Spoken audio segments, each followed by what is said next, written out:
Hello and welcome to the pre-show of the Tech Guy off the radio live stream. This is the 5-minute pre-shows where we basically talk about a couple of things that have absolutely nothing to do with the podcast. Been an interesting morning. I do have to work today, which is why we're podcasting at 11. But as the Trump economy gives, so COVID takes away. I found out at my work that my wife, as a nurse, gets tested regularly, is at her new job, is now going to be tested regularly for COVID because the flu season's coming. And I've been informed at work that after she gets tested, I'm not allowed back in until she gets a negative result. So I'm going to end up missing probably 1 day a week every couple of weeks, which stinks a bit. But so the Trump economy is giving me overtime today, which is going to make up for the day I'll probably miss on Sunday. So they're going to try and test my wife on Fridays early enough, which I normally have off. I don't have it off today, so that I can get back to, so that I can get a result by Sunday at noon, so I don't have to call out and miss work. Now, the call outs won't count against me because it's COVID related, but it's still a pain in the neck and I'm going to lose some money. So however, thanks to the Trump economy, I have some overtime today, and the 6 hours I work today will make up for the 8 hours that I miss on Sunday. But it also means we get an earlier podcast. And I've noticed that except for the special Ginsberg podcast, the traffic was better at 11 a.m. So I don't know if I want to do this on a regular basis. I really don't like 11 a.m. because if my wife wants to go to lunch, can't go if I do it at 11 a.m. Also, sometimes we have baseball league stuff at 11 a.m. So that's going on there. There's some card developments I want to bring up, but that's going to be in the podcast proper because we talked about it on the podcast before. And if you are joining the podcast with the pre-show, in case you did not know, last week when we did the podcast, Ruth Bader Ginsburg was alive, and we didn't touch on the Supreme Court. I found out about her death at a restaurant, watching a liberal woman manage to hold off breaking down, and she was having some real trouble when she found out. I basically overheard her. So we did a podcast special. When I got home, fired up the camera, did a special podcast, 2 hours, had a very good audience. Had a lot of people in chat. We had a great time. But I did we basically riffed for 2 hours on Ginsburg and so forth. And when big events happen, I might try and do that again. Unfortunately, I have absolutely no vacation time left. So I would have liked to have live streamed election night, but it's just not going to be possible. Because I've been trying to think ahead about that. Unless my wife gets tested for COVID that week and the results don't come in, but I can't afford to do that. And of course, as you all know, the podcast, we're doing this to get a few extra dollars. We're trying to get about an extra $180 a month, which is why we're doing the podcast in the first place. So thank you all who have kicked in. Those of you who have not kicked in, just share the podcast. You share the podcast, I get more audience. I get a better chance of getting the extra traffic, which is what I'm doing it for, and the extra money, at least until I can become popular enough for YouTube to ban me. But I'm still not anywhere near popular enough for the left to decide that I'm a threat, which is good because it allows me to continue doing what I'm doing. And I saw some incredible news. We're going to add a topic that I'm going to mix in with our first topic because I saw something that jumped out at me that it really deserves a little bit of attention. I've already tweeted out about it, and we're going to talk a little bit more about that in a couple of minutes once we hit 11 o'clock. And we have now officially hit 11 o'clock, which means the podcast is live, and we are officially starting. So hello again. Welcome to the Tech Guy off the radio live stream podcast, the Donald Trump terrible economy edition. And I put it that way because we're podcasting at 11 a.m. Instead of the normal 3 p.m. because the Trump economy is so bad, so horrible, so disgusting that for the third week in a row, overtime is offered at my place of employment. Unfortunately, I couldn't take advantage of it last week because of some commitments with the wife, but this week I can. So I have to be leaving for work at 3 o'clock, which was when we'd normally start. So thanks to the Donald Trump economy, live stream podcast is early at 11 a.m. Thank you so much for joining us. I am Pete, the Tech Guy off the radio, The blog is DaTechGuyblog.com, DaTechGuy blog.com. The Tech Guy blog on YouTube, which is where you'll find this and all the podcasts. The Tech Guy blog on Twitter. You can find me and my magnificent 7 writers everywhere. So let's hope you can stop by more often and we'll talk. Okay, let's go straight to topic 1, which is riots. And I'm going to start with there's been a lot of jokes made concerning the fact that the Black Lives Matter riots are basically, I mean, there's 2 types of Trump rallies. And we're going to talk about Trump. Actually, we're going to mix this up a little bit. With election 2020 going on right now, there's a couple of ways that you can rally your troops. Now, one of the ways that you are rallying your troops, so to speak, is the Donald Trump rally. Donald Trump goes out and has rallies. And the Donald Trump rallies are sort of like like Monty Python when they would go out and tour. And that might sound like a very odd comparison. And let me bring up something that John Cleese said about Monty Python on tour that he discovered. And in fact, I'm going to tweet that out. Okay, talking why Trump rallies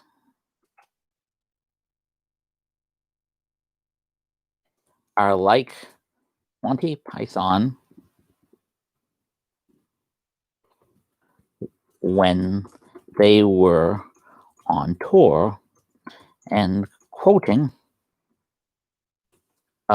John, please say why his story on the subject. Watch live here. And I remember this is a no frills podcast, by the way, so I'm trying to do everything at once, which is why I'm pausing to type this into Twitter to try and get a little bit more attention. Because remember, I do this as instead of the radio show that I used to do, and it's all about finding eyeballs. And I suspect that Mr. Cleese will not care for the comparison, but I think he will probably agree with the comparison because I think it's apt. Well, basically, what would happen is Cleese was always more of a professional humorist in the sense that if you watch John Cleese on Monty Python, he seems, and even on tour, he was very big about getting it right. This is the performance. I want the performance to be right. I want the performance to be proper. Of course, he also wanted it to be funny. And I would argue that John Cleese is one of the funniest people who has ever walked the face of the earth. And frankly, I would argue that he's a comic genius. In terms of comedy, he is in the Mel Brooks range of comic geniuses that the world is happy to have. Well, when Monty Python was touring, at one point, he talked about how, he was noticing that the fans were not, that you would start a sketch and the fans would cheer at the start of the sketch. They wouldn't laugh during it, and it threw him off. And this was something that bothered him. And it wasn't until somebody pointed out that, this is pretty much a rock concert. Everyone knows the song. Everybody knows the sketches. It's not so much, oh, I'm here to see new material. I'm here to enjoy the moment. And that's very much what a Donald Trump rally is like. Donald Trump makes his points when he holds a rally. Trump makes the points about conservatism, about judges, about all these different things that he's trying to make his points about. But he does it in the context that everybody knows he's going to make these points. Everybody knows what Donald Trump's political points. Everybody knows the Donald Trump. If you are at a Trump rally, you know the Trump record. You know the tax record. You know the Supreme Court justice record. I mean, you're looking for something spontaneous, like, and again, like Monty Python when they did their final live show, and they had this sketch where they were doing the sketch about the penguin on the television set exploding. When the penguin explodes, and they say, "How did that happen?" Oh, it's an inspired guess. And suddenly they break into, "Oh, he knows everything, that Michael Palin. Yeah, and he's been everywhere too. Have you ever seen those?" And they start to fall asleep and they do something extra. And the fun thing about a Donald Trump rally, of course, is you never know when he's going to just riff off of the teleprompter and talk about this Democrat or that Democrat or the theme of the day or other things. He can think on his feet. And that's because of his nature. He's a guy who works. He's a much harder worker than me, much more disciplined than a guy like me. He's a very disciplined person. And he plays a non-disciplined person on TV to some degree, but he's a very disciplined person. He sleeps little, he works hard, and he's worked hard all his life. And I've known plenty of people who are like that. And most of the people I know like that are physical workers. And Trump is not as much of a physical worker in the sense that he's not physically making bricks or physically picking up things. In fact, at my own job, I ran into a guy who I thought was much younger. Turns out he's 10 years older than me. He had retired and he came back to work doing this lifting and such. And he said, I was retiring and I was bored and I wanted to do something. And he was pushing himself because he's always pushed himself all his life.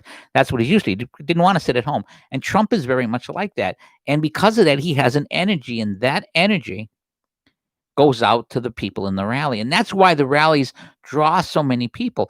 But the rallies also draw so many people for the same reason that Sarah Palin drew so many people, for the same reason that Rush Limbaugh drew so many people, for the same reason why Fox News drew so many people, and for the same reason why Matt Drudge drew so many people at the beginning. His traffic's way down. I mean, he still has millions of people, but I mean, if Drudge linked to me one day, I'd blow the socks off of anything I've ever done.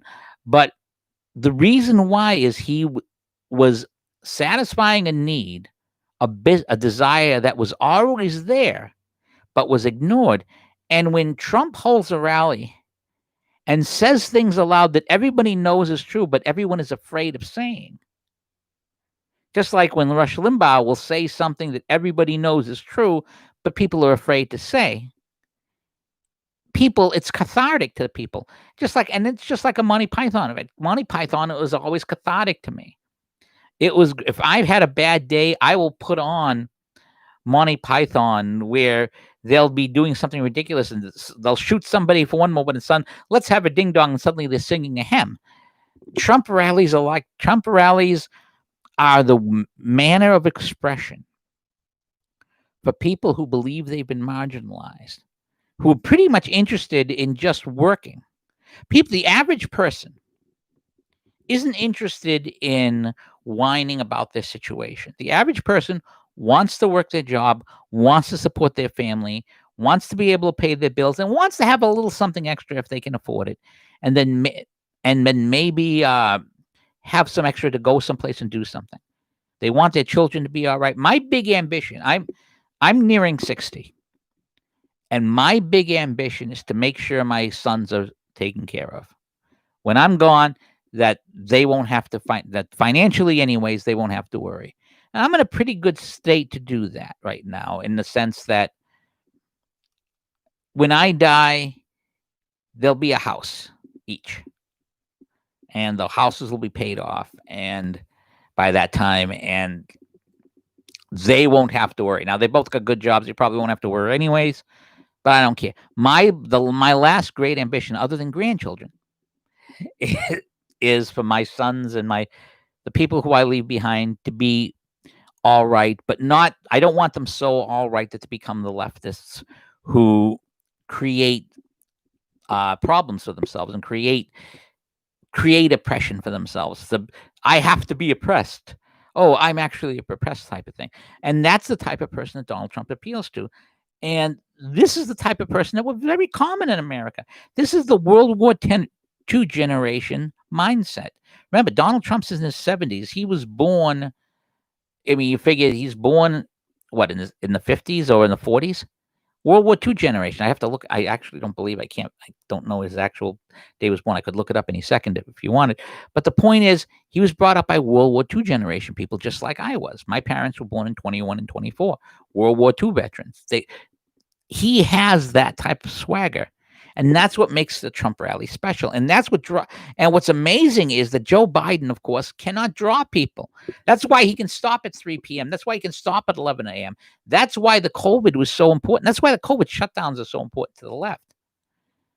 And with Trump ignoring this stuff, because apparently a leftist protest or a leftist riot does not spread COVID, but a Trump rally is dangerous, give me a break.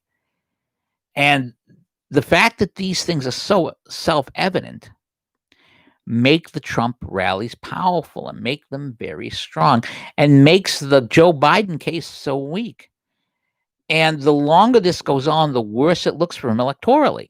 Biden's prospects, and I couldn't believe on Axios today we actually had a piece talking about another piece from the left talking about a Joe Biden landslide. And I really find it funny. I really, really find it funny that anyone is trying to make this case that a Biden landslide. It insults my intelligence that people are still trying to make the case of a Biden landslide. And I don't know if they're doing that in order to keep their people from going nuts, or if they're doing that just to try and delude themselves. I mean, I really don't know. But the Trump rallies really energize the Trump people, really energize the voter. And that is one way that the voter turnout is election is being driven by all these tens of thousands of people who show up for these rallies. Now, there's a second type of Trump rally that's going on that rallies Trump voters that has nothing to do with Donald Trump. And that's the riots. And that's where we're going to pivot to here. Now, the riots in Louisville. Now, think about this for a second. In Louisville, people knew this thing was coming, that the grand jury report was coming. They put out a curfew. They put down the various things. These are the things we're going to be ready. But the governor didn't have the National Guard ready. And notice the governors who are not ready. Governor not ready, Washington, Democrat. Governor not ready, Oregon, Democrat. Governor not ready, Wisconsin, Democrat. Governor not ready, Pennsylvania, Democrat. Governor not ready, D.C. area, Virginia, Democrat. Governor not ready, Kentucky, Democrat governor. A lot of people don't realize that Kentucky has a Democrat governor. And the riots come. But more importantly, the riots come pre-prepared. Remember, you have the video of the U-Haul trucks filled with stuff for people to riot. This stuff is being prepared. This stuff is being ready. And people see this. The media, one thing I always found interesting about the mainstream media over the 20 years that I've been reading politics online and the 10 years that I've reported on politics myself is that the media seems to forget that videotape exists. The media seems to forget that if they say something stupid or say something that can be disproven easily, that we can go to the video, we can go to the tape. You can actually see the video of various things happening. And the fact that the media doesn't want to say them aloud doesn't change these facts. And because of Facebook, because of Twitter, because of Parler, because of YouTube, because of all these other things, they are completely unable to handle this. They cannot stop the narrative.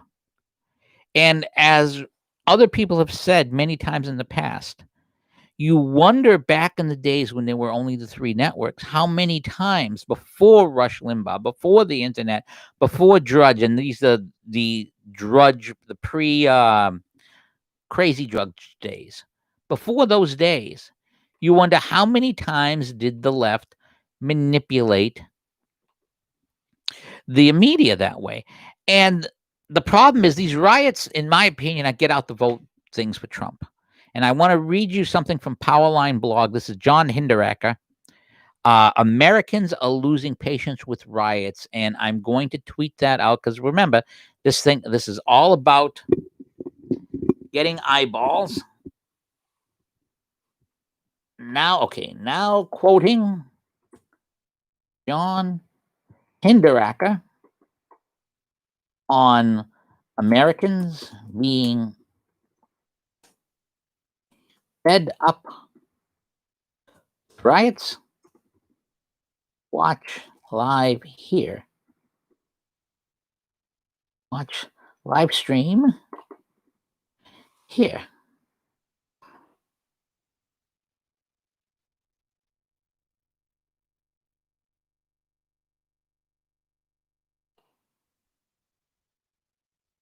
Riots 2000.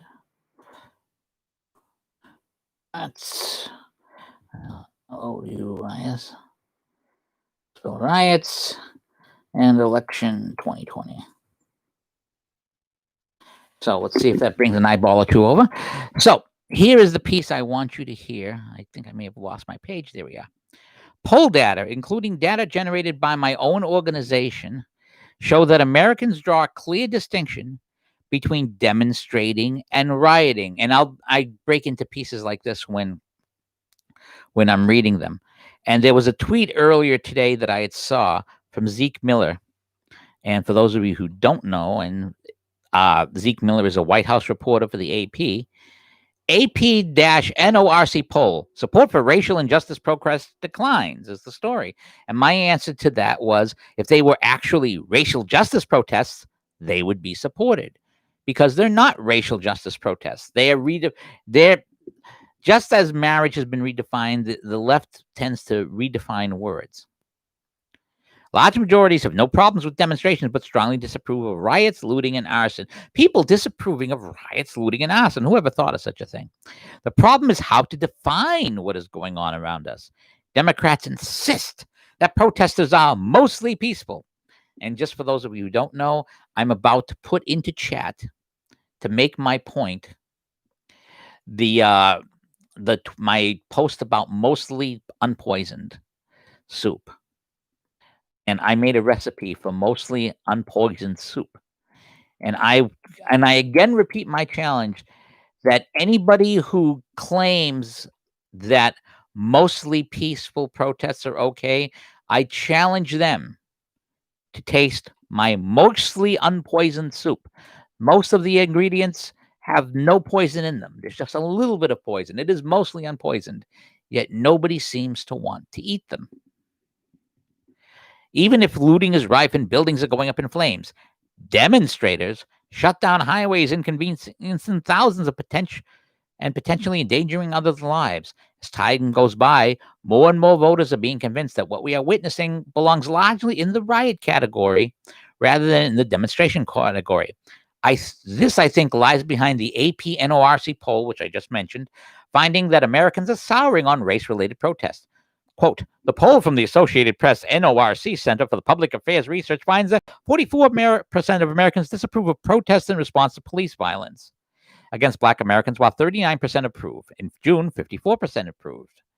Well, again, if they were protests and not riots, people would approve. While the AP doesn't put it this way, those numbers mean that plurality now disapprove of, quote, protests in response to police violence, whereas a majority approved of such protests in June. And this survey was conducted before the latest round of violence in Louisville and elsewhere. The shift is ominous for Democrats. Quote, just 35% of white Americans approve of the protest now, while 50% disapprove. In June, 53% approved, while 34% disapproved. But the disapproval of riots is growing among all ethnic groups. Note that Latinos sympathize with rioters even less than whites, which helps explain President Trump's growing strength in this demographic. Quote, among Latinos, 31% approve compared to 44% in June. 63% of Black Americans support the protest, down from 81%, with more now saying they neither approve or disapprove.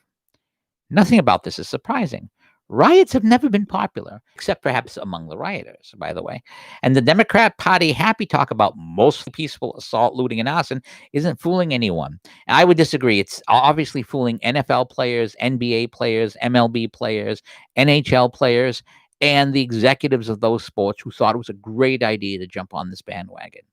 Watch for this trend to continue from now through Election Day. And let me point out something about Latino voters. I work with a lot of people who are Latinos who came from other countries. In fact, I was talking to one young lady who I work with, who 3 years ago she got her citizenship, and this is going to be the first election she votes for. And I did ask her how she's voting. I don't, unless I'm asked, I don't bring up my politics at work. I once got into a very big, rather heated discussion at work over the last election before it happened. I mean, it was with a friend, but she was very, very pro-Hillary, and I was very, very anti-Hillary. I wasn't as much pro-Trump as I am now as I was anti-Hillary. And but generally, if someone asks me my opinion, I will always give it, and I will always make my argument. But at work, I'm there to work. They're there to work, and if I'm taking time away from the work, I'm cheating my employer out of the money they're paying me. But the point is, if you're a person who's come from Cameroon, or if you're a person who's come from Honduras, or if you're a person who come from El Salvador or Venezuela or any of these places that make up, quote, Hispanica. By the way, there is no Hispanic vote. There are people who speak Spanish who come from a bunch of different South American and Central American countries with a semi-common language and various differences in terms of dress, in terms of attitude, in terms of this. This is not like slavery, where you had a group of people who have a common slave ancestry because their actual ancestry was erased. These people still have the same cultural ties. And a lot of them came to get away from third world cultures type stuff, third world violence, third world this. And now they come into California and they don't have electricity anymore. Says, this is not what I came to America for. This is not going to play in those communities. And why the Democrats think this will is because they're in a bubble. They're in an activist bubble. And when you are in the activist bubble, bad things happen. How bad are they happening? Let me quote Jason Whitlock from 3 days ago from Outkick. And I'm going to, actually, I should be putting these articles I'm quoting into the chat room, which I shall do immediately. Here's the Jason Whitlock article I'm about to start talking about. And here's the Powerline blog article, so you can read them for yourselves in case you're not big on my dramatic reading of this stuff. And feel free, if there's something you want to comment on, if there's something you want me to answer, feel free to mention it in chat. I will answer it as best I can. I will comment as best I can. But I think that these riots, the Louisville riots and so forth, they're Trump rallies. Because, and Louisville especially, Louisville hurts the Democrats more than Seattle. Louisville hurts them more than Portland. And it hurts them about the same amount as Pennsylvania and Kenosha. And let me remind you why. Because these rallies / riots, and I'm calling them Trump rally. I'm going to start calling the riots Trump rallies. And get out the vote rallies for Trump. Okay, I'm going to mention that in Twitter, see if we can get a few more eyeballs. As of today, I am going to refer to riots 2020 in general and the Louisville riots in particular as get out the vote rallies for POTUS, real Donald Trump.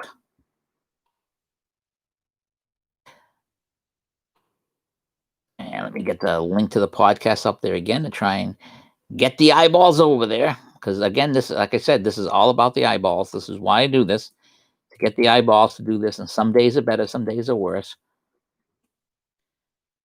Sure, let's see.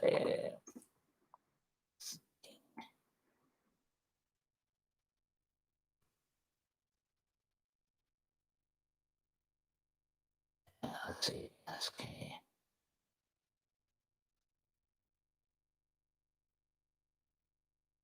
Okay.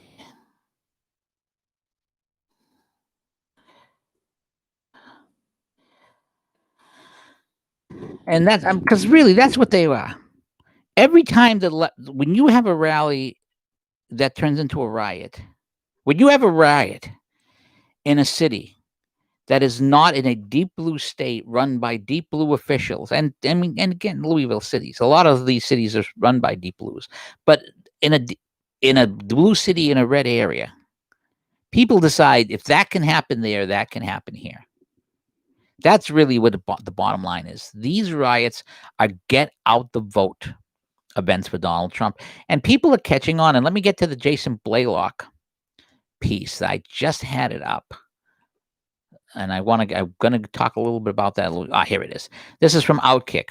Welcome to the latest edition of Black Lives Matter 101, Volume 8, the online class dedicated to explaining to athletes the real agenda and impact of Black Lives Matter movement.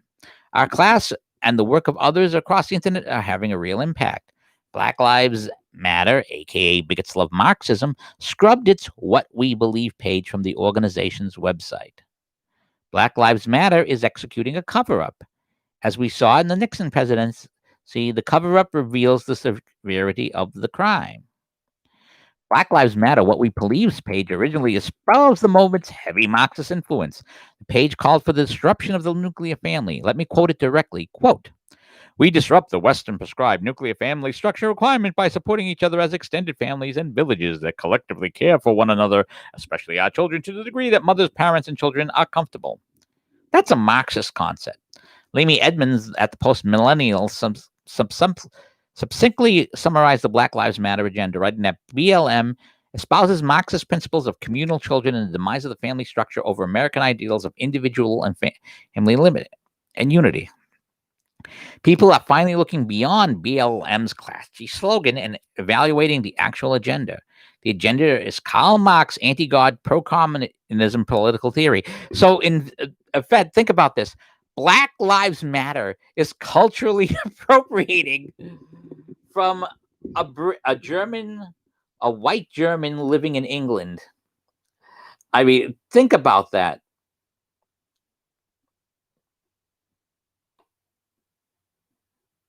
I mean, that just hit me. I think that's hilarious. I think it's absolutely hilarious. In other words, Lives Matter is hating the beliefs of a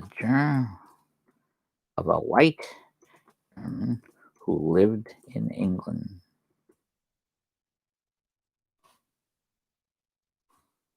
That's irony squared. That is irony squared when you think about that. That's very funny. People are finally looking on the catchy slogan. This summer, while American sports were swallowing Black Lives Matter's entire gender, embedding their slogans into fields and courts, the Premier Soccer League distanced itself from Black Lives Matter. Read the story from early July about EPL stars and their new position on BLM. 2 weeks ago, ESPN reported that the Premier League's clubs scrapped their Black Lives Matter badges. That's why I'm furious about the horrendous leadership of Roger Goodell, Alvin Silver, and Ron Manfield. They embraced BLM at the exact time the rest of the world was figuring out the fraudulence of the Black Lives Matter movement. BLM is backpedaling from its own founding principles because those principles are being rejected by people with a modicum of common sense. LeBron James is the head of a nuclear family, but he's tweeting out support for an organization that wants to disrupt nuclear families. Alleged Christians are supporting an organization that is founded in Karl Marx's belief that religion is a sham, the opiate of the masses. Black Lives Matter is toxic and divisive. Its financial supporters realize it. That's why they're scrubbing their beliefs. Their beliefs have created the violence and the chaos we've witnessed throughout the summer. Their beliefs have promoted racial division. The clowns running corporate America, including Goodell, Silver, and Manfred, should be held accountable for lacking the substance to stand against this destructive movement. They supported the new KKK, a race-based domestic terrorist movement dependent on mob rule. They legitimized and justified a summer of chaos. When will the NFL and NBA backpedal and start scrubbing Black Lives Matter from the sports landscape? Will anyone in the mainstream sports media ask LeBron James about BLM's backpedal? Do groupthink athletes even know that their beloved social justice movement has disavowed its beliefs? Let's tell them by sharing this link with your favorite athlete via social media. No snark, be polite. They're young. They're not to blame. They've been failed by weak leadership at the top of the leagues. And also, they're basically jocks who have never been given an education in reality outside of that. They wouldn't know reality if it hit them in the shins. I mean, some have come out of tough situations, but let me point out something, especially now that we have the grand jury report out of Louisville, which disproves just about everything that people were saying about the situation there. And let me point out that Jim Carrey, many years ago, outlined the proper way to avoid getting yourself shot by a police. If you want to avoid being shot by police, I mean, the Rittenhouse method of surrendering when you're being arrested and not resisting is fine. But there's one much more basic element that decreases your chances of being shot by police very much. And here's Jim Carrey saying it aloud. Stop breaking the law, asshole! That's pretty much it. If you're not breaking the law, your odds of getting shot by police are pretty slim. I mean, that's what it comes down to. If you have people who are not dealing drugs, if you have people who are not violating parole, if you have people who are not committing felonies, stealing cars and carjacking and so forth, if you're not doing those things, odds are you are not going to find yourself shot by the police. Remember the very famous Chris Rock sketch concerning this. The very first entry in it was obey the law. And now I want to expand on this a little bit more with Stacey McCain's piece in the American Spectator called Louisville, Burn It Down. Because, we have cops shot here. And that's not getting that's not getting the attention it deserves from the left. But it doesn't, I mean, it's not like they don't want to lose the let's kill cops vote. I mean, literally, we've reached the point where they're afraid of losing the don't kill cops vote. Quote, organized hatred is a frightening thing to behold, and no one can blame Americans for being terrified by what happened in Wednesday in Louisville. After it was announced that a grand jury had indicted only one of the police officers involved in the death of Breonna Taylor, an angry mob began shouting threats punctuated with obscenities. We didn't get it. Burn it down was one of the threats. Another voice in the protest mob was more specific, shouting at police, y'all get ready to fucking die. There followed the inevitable confrontations between police and the mostly peaceful protesters who engaged in vandalism and arson, or as I would call it, a get out the vote for Donald Trump in election 2020 event. By 8:30, Louisville police reported that one officer had been shot in a confusing scene on East Broadway near the Interstate 65 overpass.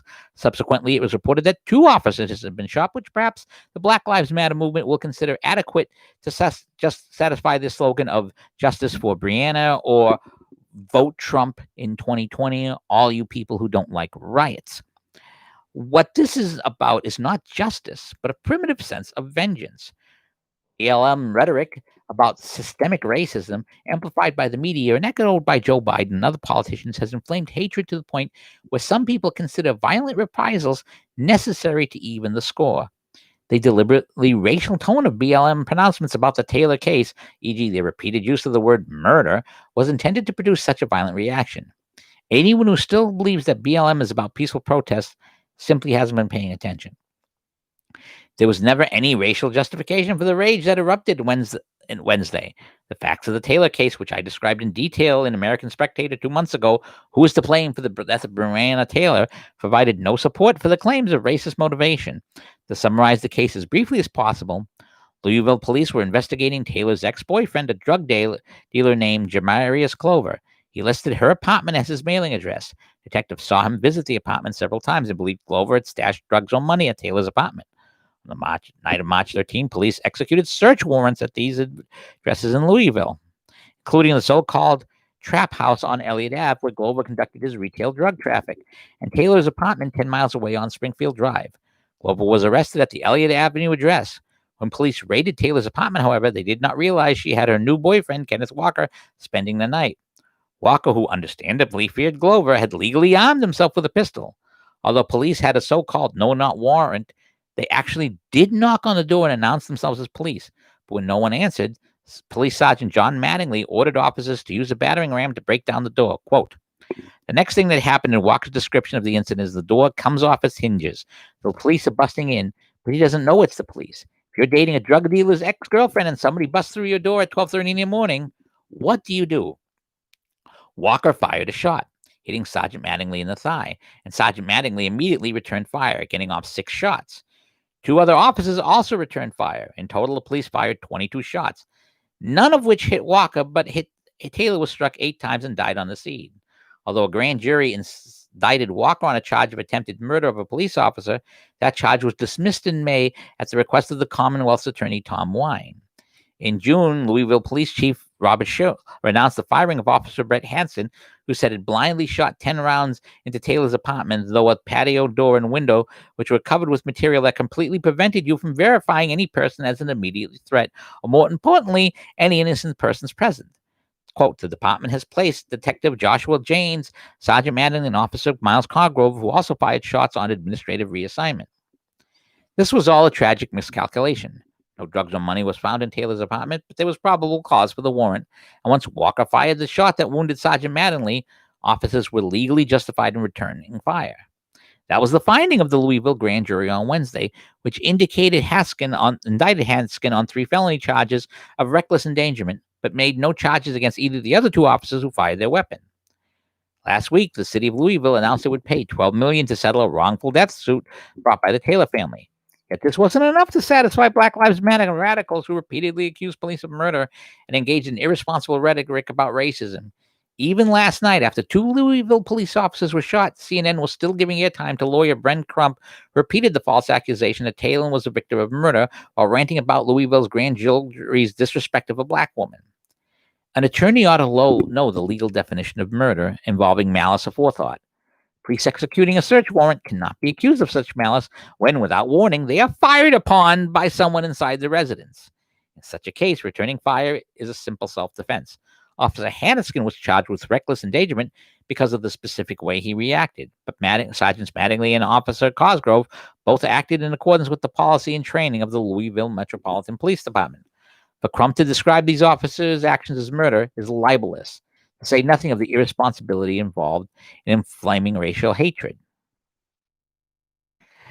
And we could go longer on this, but it's just ridiculous what's been going on. But more importantly, I want to contrast this with something else. And this might seem completely unrelated, but this is a story that I think is very much the same story. And this is from the UN. This is Elder of Zion, this website.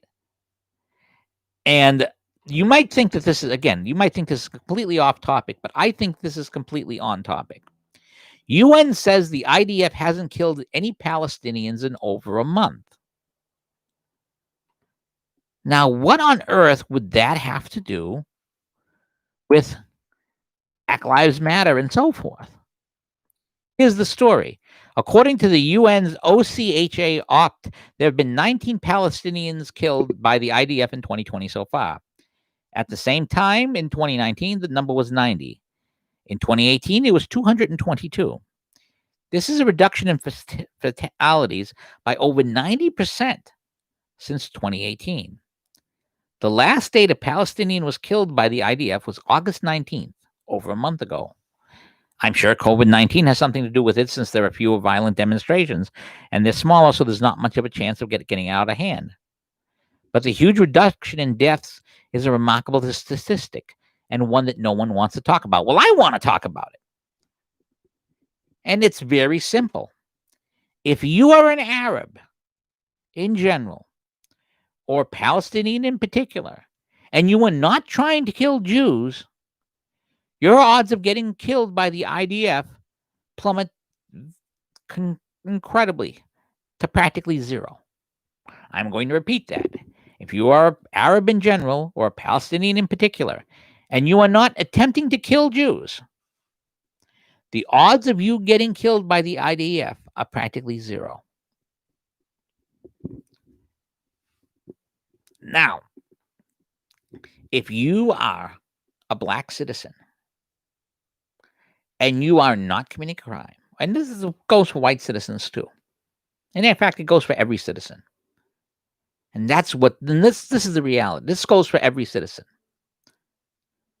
If you are a citizen and you are not committing a crime, not associating with criminals, your odds of getting shot by police are pretty damn close to zero. But if you're associating with criminals, your odds of an encounter with the police ending poorly increase dramatically. The idea is, don't commit crime. There's a very famous line from the John Wayne movie, Cahill U.S. Marshal, where they're tracking people who they believe they're tracking people who robbed the bank and killed a couple of people. There's a plot twist. These people they actually catch the wrong people at first, because I don't want to give out spoilers. The movie's decent. It's not the best of his movies, but it's decent.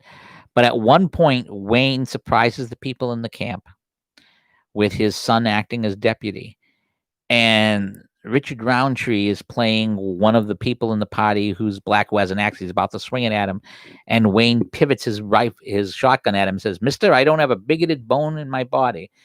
If you won't put that axe down, I'll shoot you as fast as I would a white man." It's not the color. It's not the culture. It's the crime. And for reasons, and I think the reason back, frankly, is the Great Society and the fatherlessness that was encouraged by the Johnson Great Society programs, is that the crime numbers out of the black community are through the roof. There's a reason why my black neighbor with the Black Lives Matter sign in front of her house has moved into my neighborhood next door to me. There's a reason for that. Because she wants her 3 kids to have a better environment. A nice neighbor too, nice people. But that's the idea here. That's the reality. Palestinians stop trying to kill Jews. The IDF doesn't kill Palestinians. You don't try killing police. You don't commit crimes. You don't associate with drug dealers. Odds are you're not going to be the target of police. So these Black Lives Matter rallies, and I'm calling them rallies, and they're rallies for getting out the vote for Donald Trump, are going to continue. And I want to jump to the end of Stacey McCain's piece. I had paused there, but I want to read you this. Black Lives Matter issues demands that Louisville disarm and defund its police department with the implied threat of mob violence if they are not met. Simply terrorism. And Democratic politicians like Joe Biden are complicit when they parrot BLM rhetoric about systemic racism. Earlier this month, Biden said that the officers involved in the Taylor shooting need to be charged. But after Wednesday's grand jury decision, Biden's campaign issued a statement questioning, quote, whether justice could be equally applied in America, speaking of a need to do more to deliver justice for Breonna. Biden's statement went on to declare, quote, we know what is necessary. We need to start addressing the use of excessive force, banning chokeholds and overhauling no-knock warrants. How about not shooting at police when they enter the door? And I will give Stace, the guy, this credit. You're dating the girl of an ex-drug dealer. Someone bursts through the door. You're thinking this guy might be the drug dealer. They're there to kill you. I can't fault the guy for firing the gun. I really can't. And I can't fault the police for firing back. I can fault them on their aim, though. I'll tell you that much. But when people are shooting at you, things are different. When your life is in danger, and when one of you has already been hit, Your life is in danger. Back to this. All these issues are already being addressed at a local level by police departments nationwide, but no department so far has prohibited officers from returning fire when someone starts shooting at them, which is what happened to cops when they raided Breonna Taylor's apartment. The simple facts of the Taylor's case disappear in Biden's vague emotional blather. We mourn with her mother, family, and community, as if the problems of crime and drugs plaguing Black America could be solved by gushy statements plucked from a Hallmark greeting card.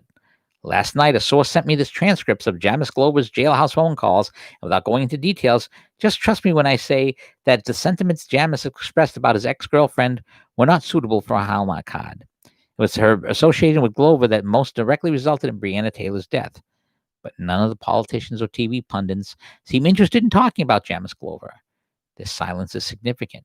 Suppressing knowledge about why police raided Taylor's apartment is necessary to the BLM project of smearing Louisville cops as racist murderers. 2 of the cops were shot Wednesday night, but neither of their injuries were reported to be life-threatening. The bloodthirsty mob's demand for vengeance, simple eye-for-eye reprisal motivated by the crude idea of racial injustice, was perhaps not satisfied by this violence. We can only pray that the rule of law will yet prevail over the anarchist madness that threatens to destroy civilization. And let me say this. Although I would say that if your only goal is to reelect Donald Trump, then like I said, these riots are all get out the vote campaigns for Donald Trump. But for myself, I just as soon have a narrower margin of victory and no riots. That's my thought on it. But I think the margin of victory is going to be huge. And I think one of the reasons why the margin of victory is going to be huge is because of the Supreme Court fight. And what I find so amazing is that the Democrats have already given up. And they may have just wised up. Democrats may have figured it out that they can't win this fight. Anything they do at the hearings is only going to hurt them. So they may boycott. They may decide to give it a miss. They may decide to avoid the whole thing. Because as I wrote that week, the big thing is for Trump to get the nominee in place before the election. And in my opinion, if that happens, I think the last of the left, I think the left just collapses. And I think the left collapses because they'd be demoralized as hell. And you can see it when Joy Behar's over there, we've already lost the fight. I mean, we have people already saying we've already lost the fight. And when the left is already saying we've already lost the fight at the Supreme Court for the Supreme Court justices, that's huge. What's even funnier is watching them on Dianne Feinstein. They apparently are having some problems with Dianne Feinstein. They don't think she's up to handling the hearings. But the problem is,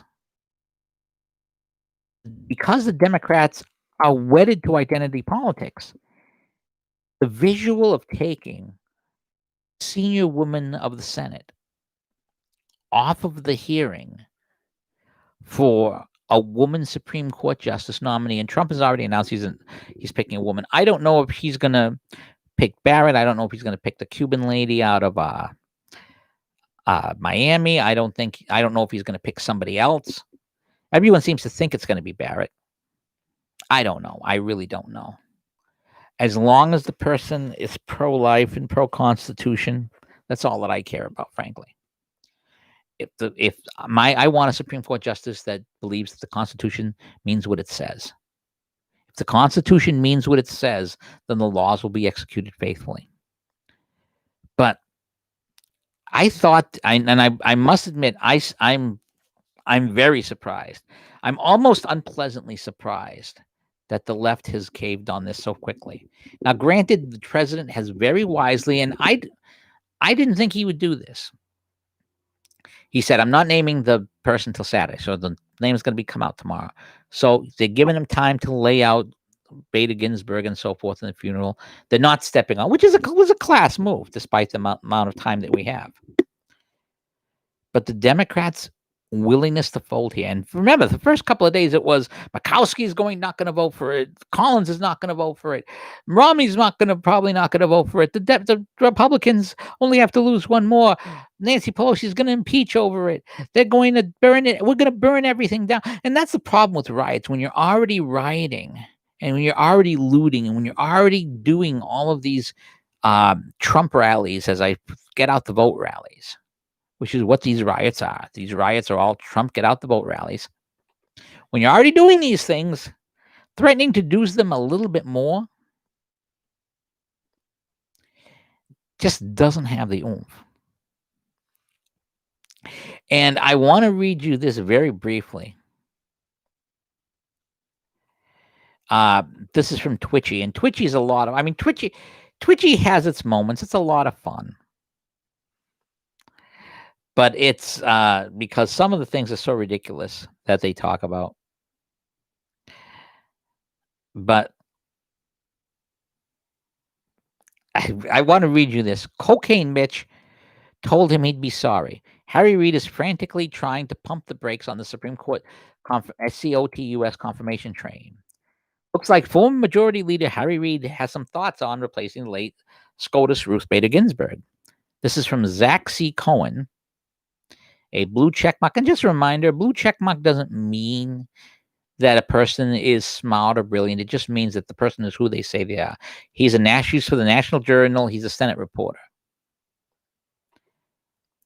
New former Senate leader Harry Reid, among those pushing Senate Democrats to stall President Trump's Supreme Court nominee, his former aide assured activists late yesterday. He's made himself clear to some of his former colleagues. Quote, when Senate Republicans eyeing confirmation of another justice to the High Court as soon as next month, outside groups are crying out to Democrats in hopes the nomination can be stalled by upending the procedures that allow the Senate to operate on a daily basis. Quote, I can tell you Senator Reid favors those sort of tactics in this case. He's made himself clear to some of his former colleagues. Adam Jenelson, Reid's former deputy chief of staff, told dozens of activists on a Zoom call Wednesday.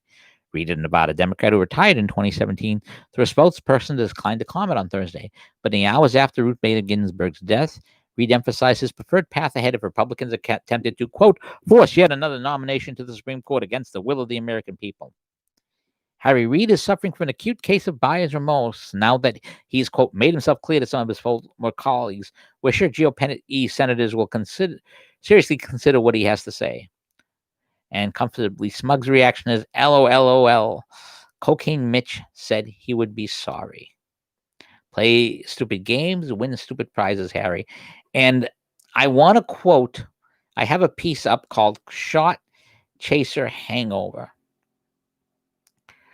on this subject that I'm going to quote now. The shot comes from a book, Inferno, which is from 1976. The sequel only came out about 5 or 6 years ago. And it's very, very apropos here, in my opinion. And at this point, just to give you an idea, this guy has been let out of this bottle in hell where he was trapped. This is from the book. First, we must cross the river, Benito was saying. Do you believe me now when I tell you must not attempt to swim it or even get wet from it, or must you try that too? What happens if I just dive in? Then you will be as you were in the bottle, aware and unable to move, but it will be very cold and very uncomfortable, and you will be there for all eternity, knowing that you put yourself up there. Now, here is Mitch McConnell to Democrats in 2013 on going on a simple majority. You'll regret this, and you may regret it a lot sooner than you think. I'm going to play it here. I don't know if the mic will pick it up, but we're going to try. Once again, Senate Democrats are threatening to break the rules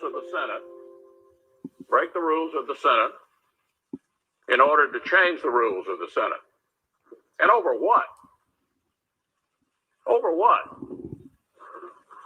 Over a court that doesn't even have enough work to do? The majority leader promised. He promised over and over again that he wouldn't break the rules of the Senate in order to change them.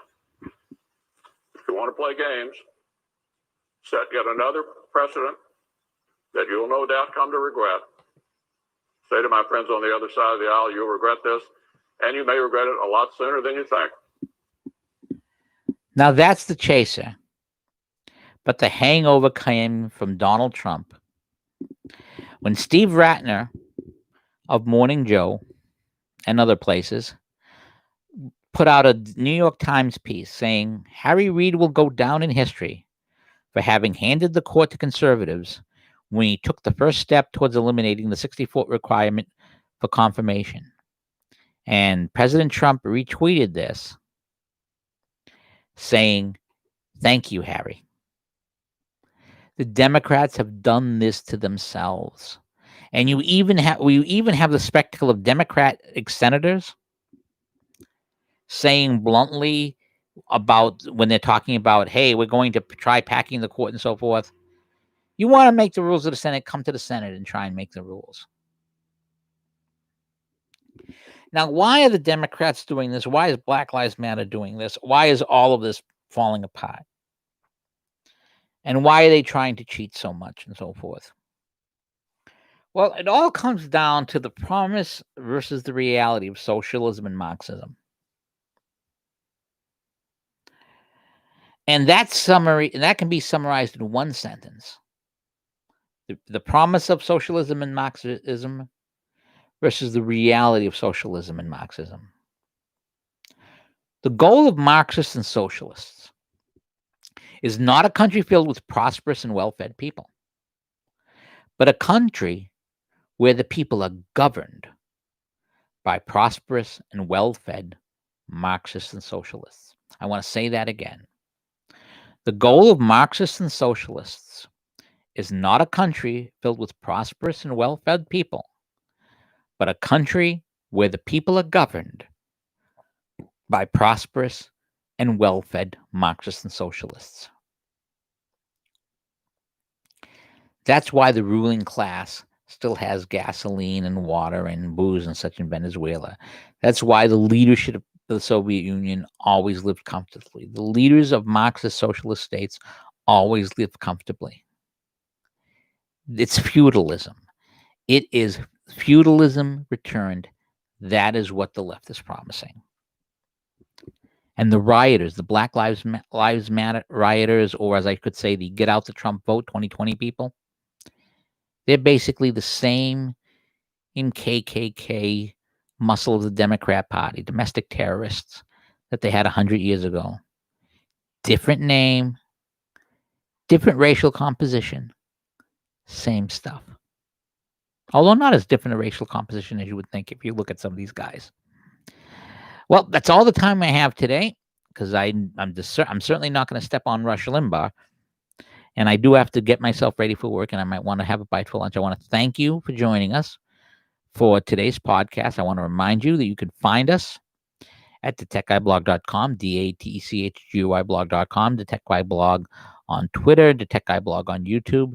Also want to remind you that next week we should be back to our normal 3 p.m. time. If we are not, then we will be here at 11.